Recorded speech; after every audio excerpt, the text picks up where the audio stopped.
Hello and welcome back to another episode of Share Dakes. Dakes here. Today's commentary and review is about the newly released limited series on Apple TV called Hijack. Hijack is a drama series that tells the story of a plane that was seized by some people working for other unknown people on its way to London from Dubai. This TV show stars Idris Elba, Christian Adams, Max Beasley, and Archie Panjabi. And it was produced by Green Dot Pictures, 6040 Film, and Idiot Lamp Productions. I mean, what a name, but Idiot Lamp Productions. Without spilling too many spoilers, let me start by saying that this was a very interesting watch for me. And this is a series where they're releasing like an episode per week, so you need a lot of patience and long suffering, especially if you're enjoying the storyline. So I've just been like waiting. I discovered it just this past week, so I was able to watch all 4 episodes that are currently available within 2 days. But now I'm like, oh my god, I have to wait 3 weeks to finish the story, and it's just like, eh. So Idris Elba, whose character is Sam Nelson, is this separated or divorced man who also happens to be like a power broker, power negotiator for big corporate companies. And then he finds himself on this flight that he almost missed, by the way, alongside another guy.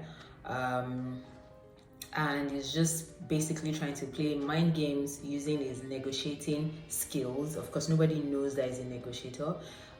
Using his negotiating skills to try to get into the heads of the lead hijacker, some other people, some other passengers, the pilot at some point, and just trying to like get communication to the ground, even though like everything was already shut down on the airplane, and they were still like a long way from their destination, and all of that. So it was just really interesting, and the whole agitation of passengers who have realized that they're now in this situation. And the plane leaving from Dubai also means that not everybody spoke English. There were Arabs on the plane, and one of the hijackers was actually translating what someone else was saying to the Arab speaking ones. I'm like, you people even have patience.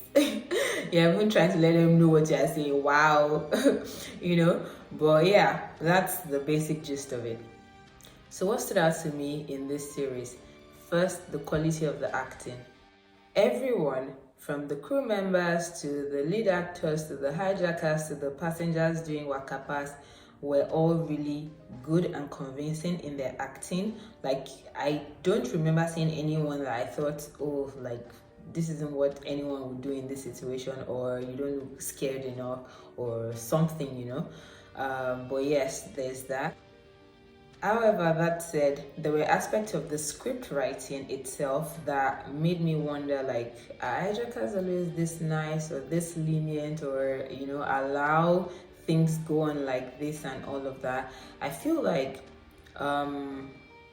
maybe there should have been more hijackers, because it just felt like there were some of them who had charge over like large portions of the plane, and they obviously couldn't have that kind of control over people who were already on edge and all. So yeah, but that's just me.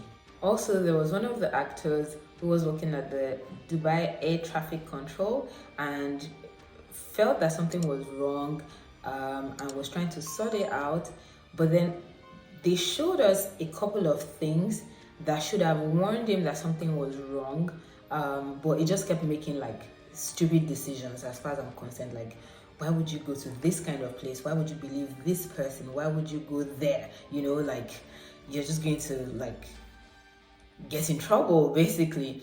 So yeah, I'm really trying not to gist you the entire series and to not spoil it for people who may not have watched it, because it's actually worth the watch.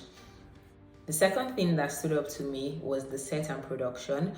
Basically, this was supposed to be, or this was, according to what we've been shown, set in, on the plane in London and in Dubai.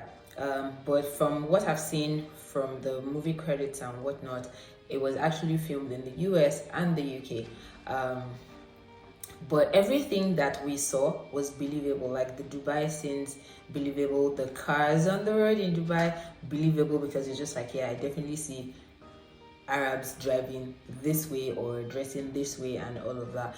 So yeah, but that really stood out. Like the quality of the production as well was really good, considering that this was mostly shot on the plane.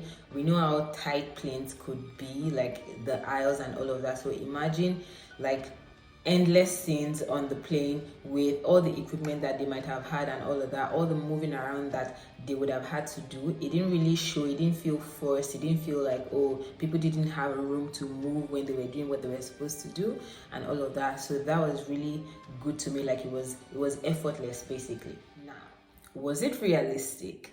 Yes and no, in the sense of a plane jacking, the thorough like background work that they could have done, finding out information that they could use as leverage to other people, or to get people to do what they wanted them to do on the plane, and all of that. Yes, it was compelling enough, right? But in terms of some other things like, oh, the hijackers trying to get message to whoever their handlers on ground were that, oh, the operation had started, and the thing going to voicemail and them not being able to reach them, and him being worried and telling his colleague that was worried. I'm just like, huh? Like, you guys have an operation of this scale and you cannot reach the people on ground. Like, I do not understand. So there's that one. I understand the whole thing of, oh, maybe the black box or whatever recording device they have on the plane, maybe the ones on ground didn't want it tracked or whatever.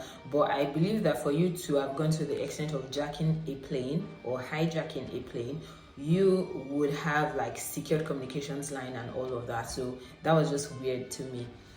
Secondly, like shortly after takeoff, less than 1 hour after takeoff, somebody randomly finds a bullet in the toilet, and that was just weird to me. Like, you can't put in all of this work and get through airport security and try to do all of these things, like get actual guns on the plane and all of that, and then somebody within 1 hour of takeoff suddenly forgets a bullet in the toilet. Like, first of all, what's the bullet doing outside the gun? Like, why is he reloading in the toilet? Like, he didn't even have any use of the gun at that point. Like, what exactly are you doing with a bullet out or with a gun out in the toilet to the point that it fell and you didn't hear it or you didn't notice? Or like, I'm just like, huh? So yeah, that was just weird to me. However, that said, it was definitely compelling and it will get you on the edge of your seat like till you finish. And I also like how they wrapped up each episode. Like, you would want to just press play on the next one until you get to episode 4 and you realize that episode 5 is not yet out, and so now you have to be patient and all of that. But it is quite interesting, and I like how they also like mixed the personal lives of some of the hijackers, the personal lives of some of the actors, to the people that were working at the airport, to try to just like show a balanced view of if a hijacking actually happened, like what would be going on, you know, like how would your family be trying to solve it or respond or see if you were just messing with them or not, or how would the airport folks try to like warn the countries involved and all of that. And yeah, it was just, yeah, I'm usually a sucker for like what do you call them, intelligence shows, in the sense of like CIA, FBI, people trying to solve crimes and all of that. So when this happened, and you know, they were calling the Secretary of State in the UK, and that one was trying to talk to the ambassador in Romania because the plane was now over Romania heading for Bucharest, and they were not sure if they were coming to land or if this was a missile or something. Like, I was just like, oh yeah, this is I definitely find this interesting and all of that. So if you're into that kind of stuff, I feel like you would also enjoy it more. Like, apart from the thrill of the actual storyline, like the fact that there is some intelligence thing going on the side, you're like, oh yeah, okay, let's use our brains a little and all of that. So yeah, that. So basically, from all my rants, I'm sure you know that I enjoyed this. I don't think I'm at a point where I'm rating anything yet. So this is just me saying whether it was a good watch or not a good watch, and in this case it was fantastic for me. If you watched it, let me know in the comments if you enjoyed it, what you liked about it, what you didn't like, and if you haven't watched it, this is Saturday, you should definitely try to watch it this weekend. It is fun. And until the next time, I'll see you. A bientôt.